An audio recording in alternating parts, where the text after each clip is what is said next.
मदन मोहन जी का मंदिर है ना, ऊपर शिखर के पास। दोपहर का समय था, अब एकांत समय तो एकदम आर्त भाव आया, रोए कस के कि हमें वृंदावन वास नहीं मिलेगा, क्योंकि हमारा कोई परिचय नहीं, हमारे पास अर्थ नहीं, और आश्रमों में अलग व्यवस्था होती है। वो बहुत रोए। फिर आया, चलो अब काशी चलते हैं, क्योंकि अब वहीं घाटों पे जीवन व्यतीत हो रहा था। जे ही नीचे उतर के आए तो इतनी बड़ी गोरी सी बालिका, हम उस समय लाल वस्त्र भगवा वस्त्र पहनते, तो ऊपर का वस्त्र का छोर पकड़ा और वह घूमने लगी ऐसे, और कह रहे थे जाएगो बाबा, जाएगो बाबा। तो नए नए हम आए थे तो ब्रजभाषा तो समझ में आए थे, कह रहे थे जाएगो। तो हम कहा यहाँ किसी गोस्वामी की बच्ची होगी, और ऊपर से रो के आ रहे थे तो कहीं कोई रति थी नहीं। हम कहा यहाँ किसी गोस्वामी की बच्ची होगी, खेल खेल में ऐसे पकड़ रहे। तो हम कहा जा, हट जा बच्चा, हट जा बच्चा।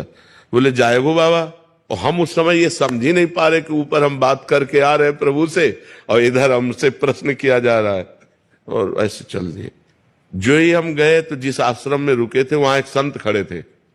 उन्होंने कहा बाबा तुमको बुलाया है। तो हम कहा हम तो जानते नहीं।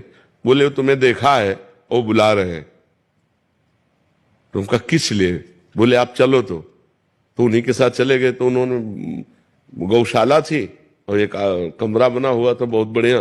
बोले यहाँ दूध पियो, मठा पियो आराम से, और यहाँ रह जाओ।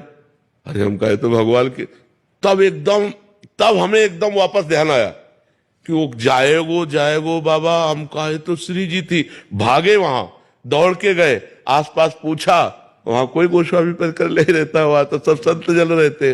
अरे हम कहा यार धोखा हो गया, धोखा हो गया। श्री जी ऐसा आई और उनको छुआ भी नहीं। वो हमारा वस्त्र, अब बालिका रूप में थी, अगर हमें पता हो कि वृंदावनाधीश्वरी लीला कर रही तो उसी समय गले लगा। पर वो बहुत चतुर है, जब तक वो सामने रहेंगे तब तक संशय रखते हैं कि पकड़ न पावे, और जहां वो अलग होते तब पक्का विश्वास हो जाता है कि प्रभु ही थे, ऐसा होता है।